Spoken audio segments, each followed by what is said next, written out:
Beautiful ആയിട്ടുള്ള ഒരു ഡ്രസ്സിന്റെ കളക്ഷൻ ആട്ടോ നമ്മൾ ഈ വീഡിയോയിൽ കൊണ്ടുവന്നിരിക്കുന്നത്. നല്ലൊരു വീനക്കൊക്കെ വന്നിട്ട് സ്ലീവ്ലെസ് ആയിട്ടുള്ള പാറ്റേൺ ആണ്. സ്ലീവിനുള്ള ഫാബ്രിക് ഉള്ളിൽ കൊടുത്തിട്ടുണ്ട്. മീഡിയം, ലാർജ്, എക്സൽ, 2XL വരെയാണ് സൈസസ് അവൈലബിൾ ആയിരിക്കുന്നത്. 43 ഇഞ്ചാണ് ടോപ്പിന്റെ ലെങ്ത് വരുന്നത്. നല്ല ഭംഗിയുള്ള ഒരു ഇമ്പോർട്ടഡ് ഫാബ്രിക്കിൽ വിത്ത് ലൈനിങ്ങിൽ വന്നിരിക്കുന്നതാണ്.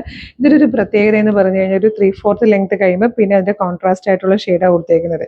ഇത് റിവേഴ്സ് ആയിട്ടും വരുന്നുണ്ട് കേട്ടോ. ഫസ്റ്റ് വൺ വന്നിരിക്കുന്നത് ബ്ലാക്കിലേക്ക് ദാമൻ പോർഷനിലേക്ക് വരുമ്പോൾ വൈറ്റ് വരുന്ന രീതിയിൽ, നെക്സ്റ്റ് വൺ വരുന്നത് മുകളിൽ വൈറ്റ് വന്നിട്ട് താഴത്തേക്ക് ബ്ലാക്ക് വരുന്ന രീതിയിലും. അതുപോലെ അതിൻ്റെ ഒരു ഹൈലൈറ്റ് എന്ന് പറയുന്ന ഒരു എംബ്രോയിഡറി വർക്ക് ആട്ടോ. കോൺട്രാസ്റ്റ് ആയിട്ട് കൊടുത്തിരിക്കുന്ന എംബ്രോയിഡറി വർക്കും അതിൻ്റെ ഒരു ഹൈലൈറ്റ് തന്നെയാണ്. 1225 ഫ്രീ ഷിപ്പിംഗിലാണ് ഈ ഒരു സൂപ്പർ കളക്ഷൻ നമ്മൾ അവൈലബിൾ ആക്കുന്നത്. ഇതൊക്കെ നമ്മുടെ ഷോപ്പ് കളക്ഷൻ ആട്ടോ. അപ്പോൾ വീഡിയോടൊപ്പം ഡിസ്പ്ലേ ചെയ്തിരിക്കുന്ന വാട്സ്ആപ്പ് നമ്പർ ത്രൂ നിങ്ങൾക്ക് ഇത് വേണമെങ്കിൽ ഫ്രീ ഷിപ്പിംഗിൽ പർച്ചേസ് ചെയ്യാം. അതല്ലെങ്കിൽ ഷോപ്പിലേക്ക് വരുവാണെങ്കിൽ ഇതുപോലെ ഒരുപാട് കളക്ഷൻസ് ഉണ്ട്, നോക്കി നിങ്ങൾക്ക് പർച്ചേസ് ചെയ്യാം. അപ്പോൾ നമ്മുടെ ഷോപ്പ് വരുന്നത് ആലപ്പുഴ ജില്ലയിൽ ചേർത്തലയിൽ ദേവീക്ഷേത്രത്തിന്റെ നോർത്ത് സൈഡിലുള്ള റോഡിലാണ്. എല്ലാവരും ഡയറക്റ്റ് തന്നെ വരാൻ മാക്സിമം ശ്രമിക്കുക. Thank you so much.